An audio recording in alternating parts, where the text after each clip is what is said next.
Ang mabuting balita ng Panginoon ayon kay San Mateo. Umuwi siya sa kanyang bayan at nagturo sa kanilang sinagoga. Nagtaka ang mga nakarinig sa kanya kaya't kanilang itinanong, saan kumuha ng ganyang karunungan ang taong iyan? Paano siya nakakagawa ng mga himala? Hindi ba siya ay anak ng isang karpintero? Hindi ba si Maria ang kanyang ina at sina Santiago, Jose, Simon at Judas ang kanyang mga kapatid? At taga rito rin ang kanyang mga kapatid na babae, di ba? Saan kaya niya natutuhan ang lahat ng yan? At siya hindi nila pinaniwalaan. Kahit sinabi ni Jesus sa kanila, ang isang propeta ay iginagalang kahit saan, maliban sa kanyang sariling bayan at sariling sambahayan. At dahil ayaw nilang maniwala kay Jesus, hindi siya gumawa roon ng maraming himala. Ang mabuting balita ng Panginoon. Word of the day, hear what God has to say. Mapagpalang araw po sa inyong lahat. Kumusta po kayo? Ang ating word of the day ay pagbubukas. May kasabihan tayong mga Pilipino, familiarity breeds contempt. Kapag palagi nating nakikita ang isang tao, minsan ay hindi na natin napapansin ang kanyang halaga. Ang isang anak ay maaring hindi na mapansin ang sakripisyo ng kanyang mga magulang dahil araw-araw niya itong nakikita. Ang isang asawa ay maaring hindi na ma-appreciate ang kabutihan ng kanyang kabiyak dahil nasanay na siya sa presensya nito. Maging ang isang napakagandang tanawin ay maaari ring mawalan ng dating kapag araw-araw na natin itong nakikita o dinaraanan. Ganito rin ang nangyayari sa ating pananampalataya. Dahil sanay na tayong makarinig ng ebanghelyo, dumalo sa misa, o makita ang krus sa ating tahanan, minsan ay nawawala ang ating paghanga.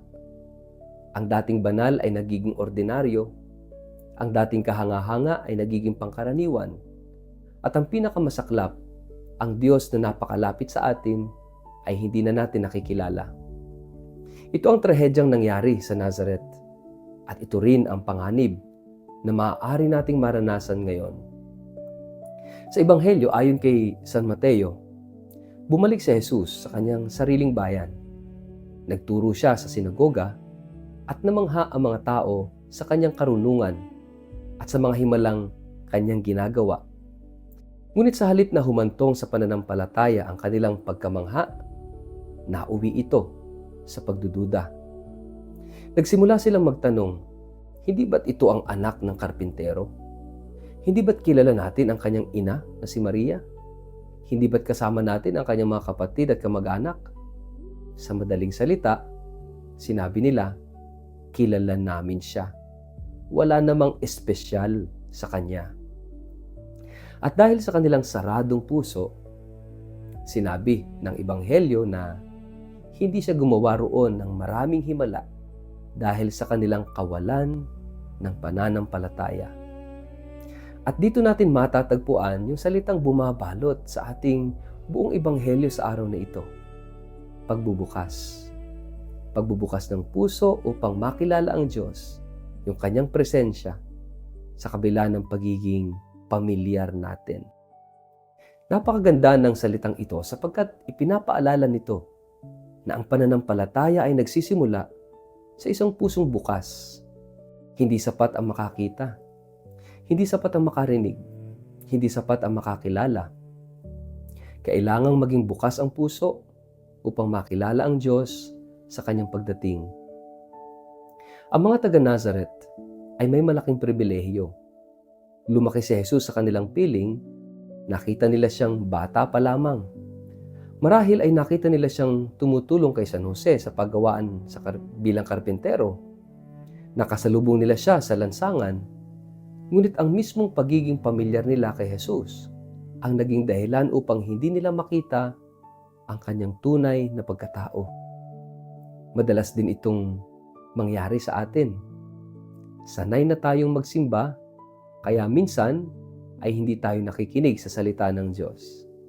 Sanay na tayong magdasal, kaya ang panalangin ay nagiging paulit-ulit na lamang. Sanay na tayong tumanggap ng komunyon. Kaya minsan ay nakakalimutan nating ang tinatanggap natin ay hindi simpleng tinapay, kundi ang mismong katawan ng Panginoong Hesukristo. Hindi nagbago ang Diyos. Ang nagbabago ay ang ating puso. Kapag nawawala ang ating pagkamangha, unti-unti ring humihina ang ating pananampalataya. Sa araw na ito, ipinagdiriwang natin ang kapistahan ni San Ignacio de Loyola.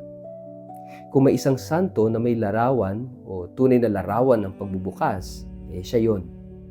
Bilang isang sundalo, ang pangarap niya noon ay katanyagan, kapangyarihan at karangalan. Ngunit nang siya'y masugatan sa digmaan at mapilitang manatili sa higaan, wala siyang mabasang aklat kundi ang buhay ni Kristo at ng mga santo. Doon nagsimulang mabuksan ang kanyang puso. Hindi nagbago ang mga aklat, hindi rin nagbago ang Diyos. Ang nagbago ay ang puso ni Ignacio. Napansin niya na ang mga pangarap na para lamang sa sarili ay nagbibigay ng panandali ang saya, ngunit nag-iiwan ng kawalan ng laman. Samantalang ang pagninilay tungkol kay Kristo ay nag-iwan ng malalim na kapayapaan at kagalakan. Mula roon, isinilang ang kanyang tanyag na panalangin. Ano yun? Take, Lord, receive. At mula roon, isinilang ang espiritual na pagsasanay o spiritual exercises na nagtuturo sa tao kung paano buksan ang kanyang puso upang makita ang Diyos na kumikilos sa pang-araw-araw na buhay. At mga kapatid, ito rin ang hamon sa atin. Marahil, hindi tayo tinatawag ng Diyos na maging pari, madre o misyonero. Ngunit tinatawag niya tayong maging bukas sa kanyang presensya sa bawat araw. Baka ang Diyos ay nagsasalita sa atin sa pamamagitan ng ating pamilya. Baka siya ay kumakatok sa pamamagitan ng isang mahirap. Baka siya ay nagtuturo sa atin sa pamamagitan ng ating mga kabiguan. Baka siya ay nag-aanyaya sa pamamagitan ng isang simpleng pangyayari na hindi natin pinapansin. Ngunit kung sarado ang ating puso, kahit gumawa pa ng himala ang Diyos, hindi natin siya makikilala. Kaya nga, ang isang napakalalim na katotohanan ay madalas nating hindi napapansin. Hindi sinabi ng ating ebanghelyo, hindi kayang gumawa ni Jesus ng himala. Kaya niya. Ang sabi doon, hindi siya gumawa ng maraming himala dahil sa kanilang kawalan ng pananampalataya. Hindi nabawasan ang kapangyarihan ni Kristo. Ang nabawasan ay ang kakayanan ng mga tao na tanggapin ang kanyang biyaya. Mga kapatid, ganito rin sa ating buhay kadalasan. Minsan sinasabi natin, parang hindi naman kumikilos ang Diyos sa buhay. Parang wala naman siya. Parang hindi naman siya gumagalaw. May Diyos ba? Nandyan ba siya? Ngunit baka ang mas tamang tanong, bukas pa ba ang puso ko sa kanyang pagkilos?